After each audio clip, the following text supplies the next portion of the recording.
You're such an asshole.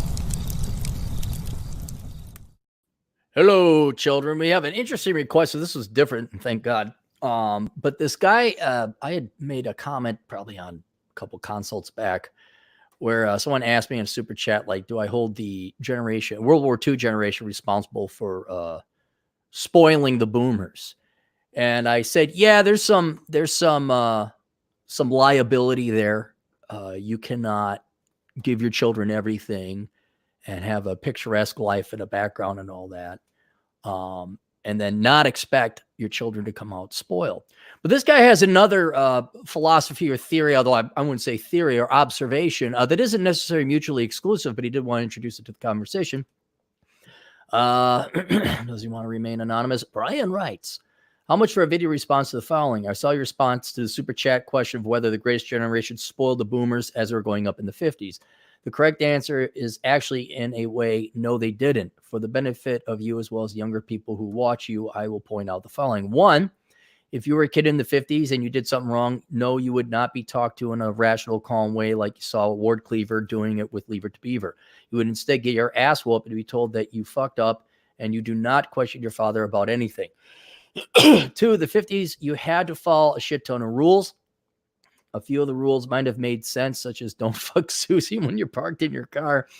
But some of the rules were frankly fucking stupid. For example, in high school, you're supposed to observe what the popular kids do, such as what they're wearing, and do what they do. Well, that's misrepresenting what the guy said. Because in this video he has me watch, he says, well, I think the kid, Dad, it's one of those how to be a family 1950s with that guy who had the voice. And Dad, I'm trying to fit in. It's go, well, son, it's like, and he gave great advice. Like, oh, look at what the popular kids do and kind of do what they do, but don't think you have to be them.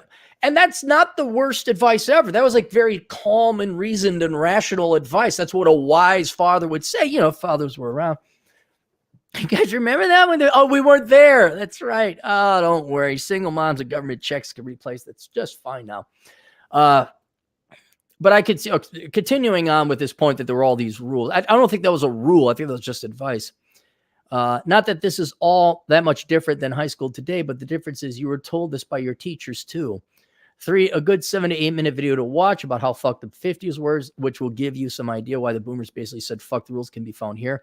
I don't mind paying for 7 minutes of your time to watch it and then comment on it. So I did watch it, and it looked like it was from the 90s, maybe even the late 80s.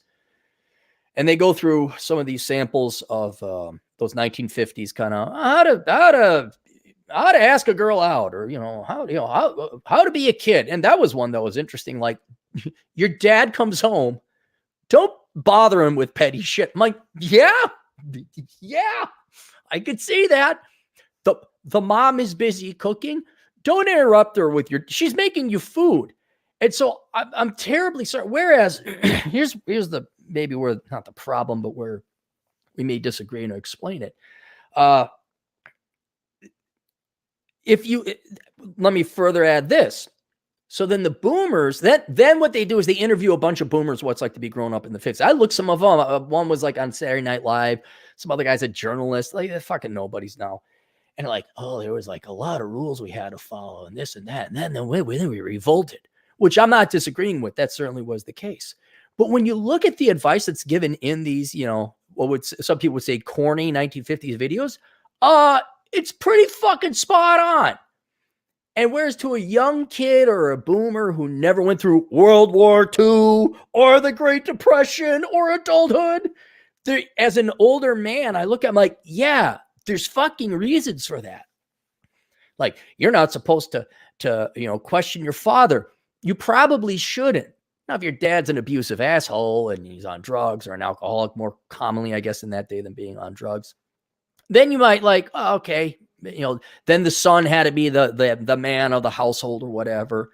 But the advice that they were given, albeit it was an idealistic situation, he looked like Ward Cleaver, the hog. Father comes home, he's got the suit, perfect hair, and the wife is in the thing.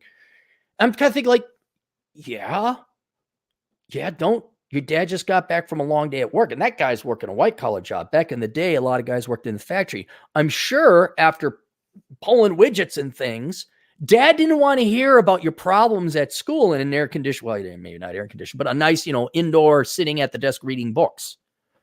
Um, another one was, let your parents lead the conversation. I find it amazing they're trying to tell kids, let somebody lead the conversation, because most kids just look at their phone anyway nowadays. Your parents worked hard and made this meal for you. Yes, they did. Yes, they did.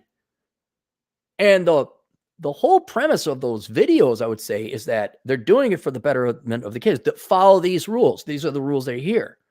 And there's reasons for that. And this is the paradox of the irony of wisdom, is that I could tell a young kid, hey, that girl you're crushing on, who's like a 9 and you're a 6, knock it off. I can't stop that kid from, 8th grade kid from crushing on her. I say, look, in 30 years, which is forever for a young boy, she's probably going to be a wreck. But I can't convey that. Same thing with younger people, kids. It's like, why should I do it? And usually because this is what I run into. Well, why? For fuck's sake, just fucking do it. It's disrespect for people who've gone through it and have more experience, have the wisdom, are older than you. Just do it. I'll explain it to you later. So what I thought is happening there, that you had very idyllic conditions. The economy was booming. You could raise a family on one income. You could still do that today, but everyone has to have their McMansions and multiple cars. Go get my book, Poor Rich's Retirement, and you'll see it's like, we can't raise a family on an income of one anymore. It's like, yes, you can. It's way easier now than it's ever been before because of advances in economics and technology. You just want a ton of shit. If you go back to the 50s, family had maybe a car. The husband would take the bus. The wife would take the car, go get groceries or whatever. They didn't have McMansions and four-wheelers and things like that. Houses are very small. Bunk beds, you fit 2 kids to a room, maybe 3. So what you had is you had family. You had focus on the family. You had good economic growth. You had stability. You had the Spock Kirk captain, first officer role between the husband and the wife. And generally, the wife would support the husband. Generally. And then you had these men and women who just went through hell, starting when they were little kids in the Great Depression. Then they had to fight a war. And then wives don't know if their husband's coming back. They got to go work at the factories. Rosie the Riveter, although she lasted a hot 15 minutes before, it was too hard. And they're like, oh my God, peace. So, heck, some of them may have even remembered World War I when they were little kids back then. The Spanish flu, like, oh my gosh, peace. Let's give our kids the opportunity. And keep in mind, never in the history of humankind had things gotten that good for an entire generation of people. And so I don't believe the boomers maliciously spoiled their kids like today, where nothing's too good for daddy's little princess. And here you go, a convertible cabriolet. And oh my God, and here's somebody go to get your senior frog shirt down there. So, don't suck too much dick. Well, my son is my son, and that's why I'm going to get him a job over at Cargill, because he's my son. Hey, we should go run for governor, Mark Dayton. Wasn't necessarily that level of being spoiled, but it's like, oh, this is kind of nice, kind of okay. And then so when these boomers come off of not the boomers, World War II generation comes off a war and a Great Depression, now they want to make their kids happy. Oh, let's get them food. Let's get them toys. Yeah, howdy doody time, whatever. Okay, you want to go to a national? Let's go to Yellowstone, kids. Hop in the car and let's go. But they also had a lot of rules, and the rules weren't bullshit. They weren't. They were, and again, to the untrained young guy, why, man, screw your rules. And this father doesn't have time. I'm not going to argue. I mean, really, I don't argue with anyone. You should do that. Why? Swear to fucking Christ. Swear to fucking Christ. There's a saying in the Masons. I got a buddy. You will comply with joyful exuberance.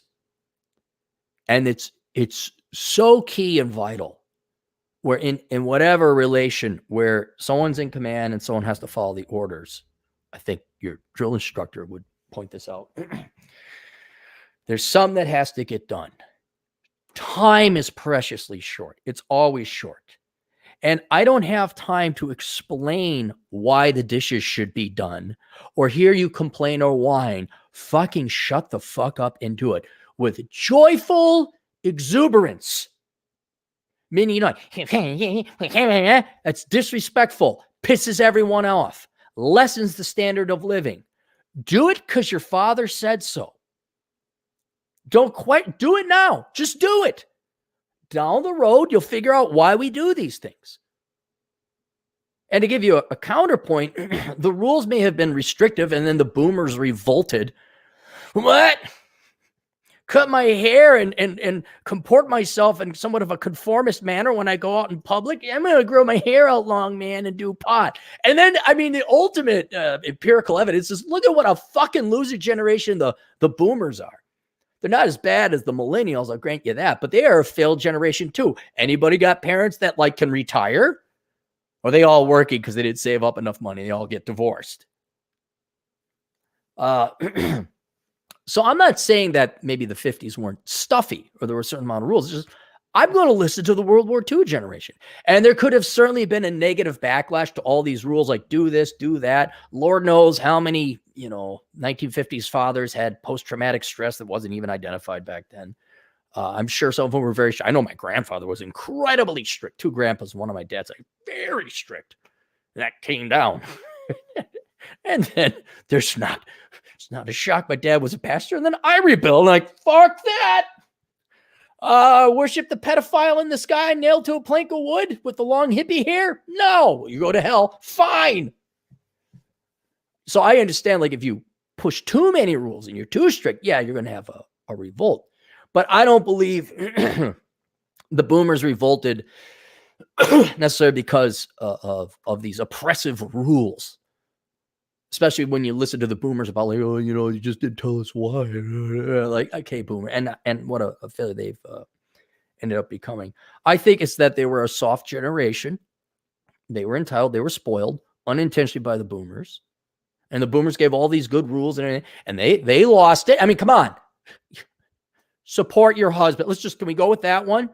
Support your husband. Don't get divorced. Don't have kids out of wedlock. These are not, oppressive, patriarchal, dictatorial, totalitarian rules. It's kind of common fucking sense. And if you don't follow them, usually you fuck up your society. Usually your culture and your society collapses after a couple of generations. Screw you. And then what did the boomers do? Give the finger to the World War II generation. And they do the complete opposite. And then they wonder why they're all fucked. And then, I don't know if you remember the 70s, it kind of sucked. And then the early 80s weren't no better. And that 78, 79, oh my God. You could see a bunch of bearded boomers, kind of like the millennial and hipsters today. It was like the Tom Selleck thing, but it was a beard. And they all wore brown. And you'd see these men in circles, all these boomer guys, and they're jerking off to divorce because divorce is like their new god. And then women would have their own circle and be twiddling their twats because they were worshiping the divorce god. And they sacrificed not only their marriages, but their children to the great divorce god. They're so smart and intelligent. Screw your rules, man.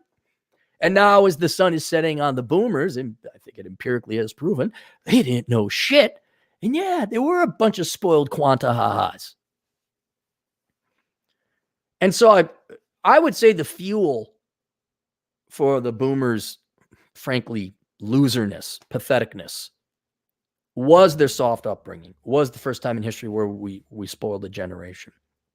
And maybe the spark, so it was these rules or the vehicle or the catalyst that resulted in the hippie revolting 60s. Because then things got really good after the 60s, right? Everything just went right after the 60s. America, hey, we just put a guy on the moon. And it was 69 and we're doing all this stuff. Have we done anything really? Oh, we created the internet. Oh, good.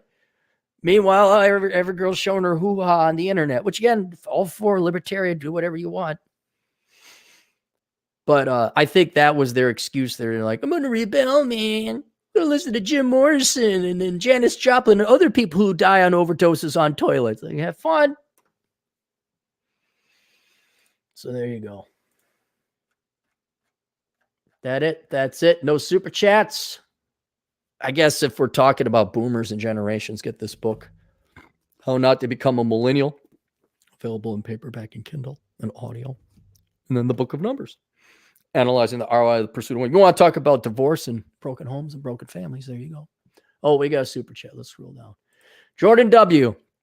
Hard times create strong men. Strong men create good times. Good times create weak men. Weak men create hard times. Probably Abraham Lincoln. I think it was Heinlein. That's not in that book. That's in this book. Heinlein, I'm pretty sure it was that.